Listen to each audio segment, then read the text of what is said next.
নিচের বিপ্লব গত 2 শতাব্দীতে পৃথিবীর ইতিহাসে ঘটেনি। পৃথিবীর ইতিহাসে এমনটি হয়নি। মাত্র 8 জন ঢাকা বিশ্ববিদ্যালয়ের সেন্ট্রাল লাইব্রেরি থেকে যখন দাঁড়িয়ে যায়, এরপরে মাত্র 25 দিনে একটি সরকার পতন হয়ে গেছে। সেই বিপ্লব আপনারা ঘটিয়েছেন।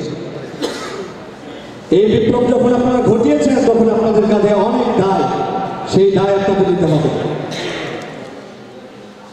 আমরা যখন সেই দায়িত্বের অবহেলা করব তখন বিপ্লব ব্যাহত হবে।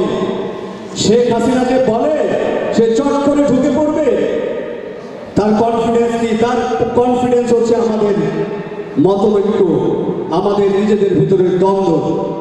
যদি আমাদের নিজেদের ভেতরের দ্বন্দ্ব চলতে থাকে, শেখ হাসিনা ঠিকই কিন্তু ফিরে আসবে। তারা তৎপর। দিল্লির দাদাবাবুরা তাকে পেলে পুষে বড় করছে চট করে বাংলাদেশে ঢুকিয়ে দেওয়ার জন্য। আপনারা কি তাকে ঢুকতে দেবেন?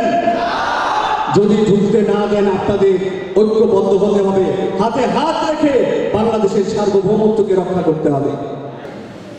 কিন্তু আপনারা যে ধৈর্যের পরিচয় দিয়েছেন, এই কমিটি নিয়ে সেরকম কোনো কলহ হয়নি, কোনো দ্বন্দ্ব দেখা যায়নি। ভ্রাতৃত্ব বোধের ভিতর দিয়ে আপনারা কার্যক্রম পরিচালনা করছেন, যার ফলাফল আজকের এই অডিটোরিয়াম। আমি চাইবো আগামী জামালপুর আপনাদের হাতে সুরক্ষিত থাকবে।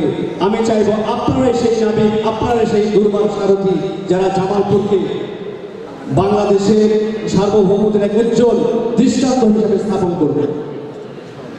সম্মানিত ছাত্র জনতা, মাগরিবের আজান হয়ে যাবে, আমি খুব বেশি কথা বাড়াবো না। আপনারা অতি দ্রুত সাংগঠনিক কার্যক্রম গতিশীল করবেন। জামালপুরের প্রত্যেকটি উপজেলায় কমিটি দিয়ে, ইউনিয়ন পর্যায়ে কমিটি দিয়ে ছাত্র জনতার যে ম্যান্ডেট হাতে নিয়েছে বাংলাদেশ সংস্কার করার, বাংলাদেশ পুনর্গঠন করার, সেই কাজকে গতিশীল করবেন, বেগবান করবেন।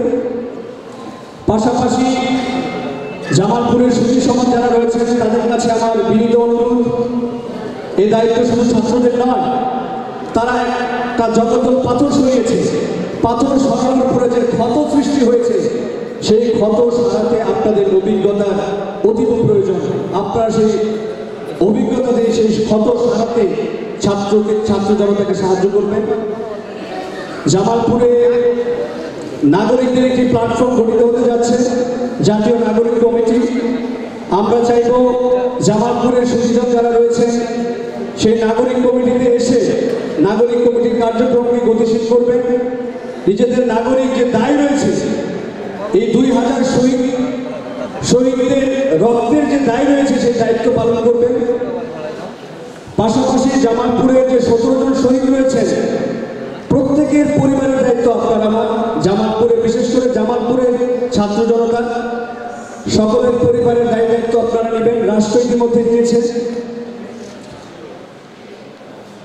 প্রথম পর্যায়ে প্রাথমিকভাবে 5 লক্ষ টাকা দিয়েছে।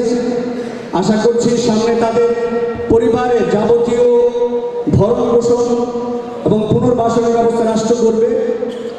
সেজন্য আমরা বৈষম্যবিরোধী ছাত্র আন্দোলন সর্বদাই তৎপর থাকব।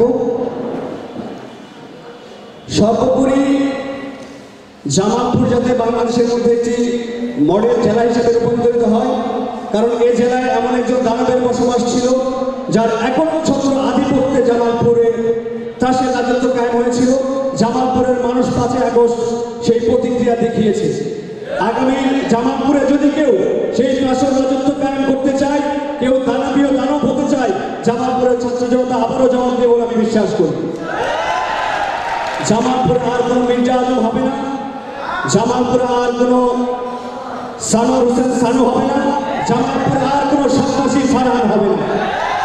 আগামী জামালপুর হবে সন্ত্রাসী ফারহান মুক্ত, আগামী জামালপুর হবে সন্ত্রাসী মির্জা আজম মুক্ত।